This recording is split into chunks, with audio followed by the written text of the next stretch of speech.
Schools లేదా కాలేజీలో చదువుకుంటున్న సమయంలో ఆయా తరగతి గదుల్లో ఒక్కసారిగా విద్యార్థులు స్పృహ కోల్పోవడం లేదా కుప్పకూలిపోతున్న ఘటనలు ఇటీవల తల్లిదండ్రులకు మరియు సంస్థ యాజమాన్యాలకు ఆందోళన కలిగిస్తున్నాయి. తరగతి గదిలో ఇలాంటి అత్యవసర పరిస్థితి ఎదురైతే ఉపాధ్యాయులు మరియు పెద్దలు ఎలాంటి ప్రాథమిక చికిత్స మరియు జాగ్రత్తలు తీసుకోవాలి అనే దానిపై రణస్థలంలో ఉన్న సూర్య హాస్పిటల్ అధినేత డాక్టర్ ఈ యశ్వంత్ ఆధ్వర్యంలో హాస్పిటల్ సిబ్బందితో రణస్థలంలో ఉన్న ఎలైట్ ఇంగ్లీష్ మీడియం స్కూల్ విద్యార్థులకు మరియు టీచర్స్ కు అవగాహన సదస్సు ఏర్పాటు చేశారు. ఈ అవగాహన సదస్సుకు JCI Srikakulam sunrise group వారి ప్రోత్సాహం కూడా ఈ సదస్సుకు కొంత ఉత్సాహం కలిగించింది.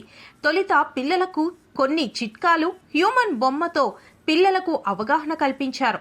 ఈ సందర్భంగా డాక్టర్ యశ్వంత్ మాట్లాడుతూ విద్యార్థి ఆయా క్లాస్ రూంలో కింద పడిపోగానే ఉపాధ్యాయులు ఆందోళనకు గురి కాకుండా సంయమనం పాటించాలన్నారు. మిగతా విద్యార్థులను భయభ్రాంతులకు గురి కాకుండా పక్కకు జరగమని చెప్పాలని సూచించారు. పరిస్థితి ఏదైనా సరే వెంటనే పాఠశాల యాజమాన్యానికి విద్యార్థి తల్లిదండ్రులకు సమాచారం అందించాలని, ఆలస్యం చేయకుండా సమీపంలోని ఆసుపత్రికి తరలించాలి లేదా అత్యవసర నెంబర్ 108కి కాల్ చేయాలని తెలిపారు.